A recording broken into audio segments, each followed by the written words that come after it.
Hey everyone! Have you ever considered that you might need a system to organize your money? I hadn't until a few years ago, but we had a lot going on. We were trying to save for our house, our wedding, our honeymoon, and we were also combining our finances and just navigating life as an engaged and then newly married couple. It was so easy for expenses to get lost in the shuffle, so that's why I started creating different accounts. Today I'm going to show you how we organize our money and why you might need 7+ accounts. Sometimes people are surprised by the amount of bank accounts you might need in order to keep organized. If you keep all of your savings in one savings account, it would be very difficult to keep track of what money is for what savings goal. That's why we have one main joint account. We each have a fund money account, and then we have savings accounts for emergency fund, Christmas, utilities, vacation, car, and then our retirement investments.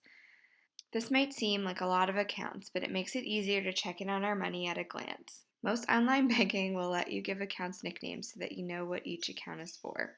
If you are self-employed, then you will need business accounts. I have a main business account and 2 savings accounts within my business, but perhaps that'll be another video. This account is so important, basically the heart of your money system. Your paycheck, your spouse's, if this is a joint account, will be deposited into this account, and the money will flow from there. This should be a checking account that you can access with your debit card, since this is the account you will use to buy groceries, pay bills, etc.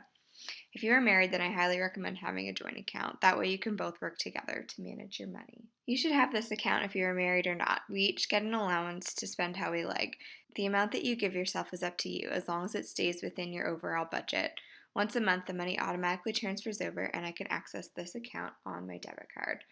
I use this account to buy things like coffee with friends, clothes, or anything fun that I might want to spend on. An emergency fund is essential to financial organization. It will keep you from going further into debt or into debt at all if something unexpected happens, like an illness or a job loss. This is money that you shouldn't be tapping into very often, but it should be accessible so that you don't have to wait days before you can get it. We keep it in a high interest savings account, but we can't get to it with our debit card.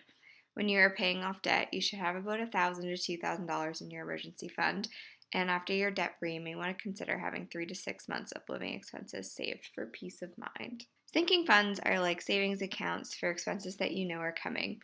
You can have sinking funds for whatever expense you know will come up and it's too large to handle all at once. We have one for Christmas, since that's always a big expense, one for the car, which is for repairs but also a savings account toward a new car in the future, one for vacations, and the newest one is for our power bills. Since in the winter they are high and in the summer they are lower, I decided to save monthly so we can pay the bill from that account. You can also have sinking funds for things like children's sports fees, house renovations, birthdays, etc.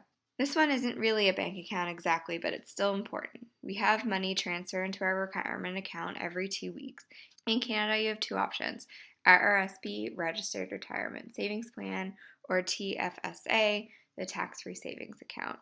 There are pros and cons to both, but retirement investing is not my forte, so I'd recommend talking to a professional about your individual needs. Once you have all these accounts, the flow is pretty simple. Pay goes into your main account and flows out from there. Most of these transfers happen with automatic transfers. That way you can set it and forget it.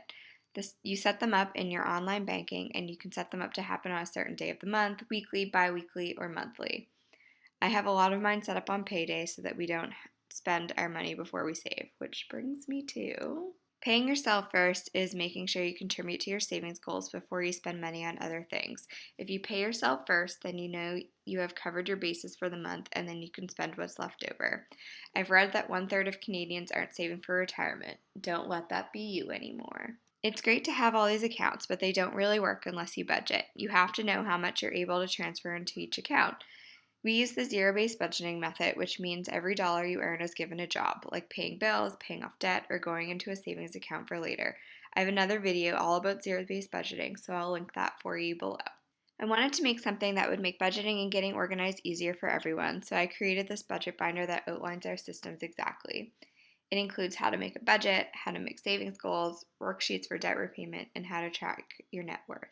You'll get 32 colorful worksheets that you can print out and use, step-by-step instructions on how to make a budget, worksheets that help keep you motivated and excited about your progress, and you'll have access to me anytime you have questions. This budget binder is evergreen, meaning that you can print it again every year and start over. Using this system, we have been able to pay off over $25,000 of debt in 20 months, and we're on track to be debt-free in about a month and a half. We know exactly where our money is going, and we work together to hit our goals. So that's how we keep our money organized. If you have any questions, please pop them down below, and I'll get to them there. If you want to keep talking about money with me, I have a private Facebook group, Money Talks with Will Seaford Travel, so I'll link that in the description below as well. That's all for today. It was nice to see you. Bye!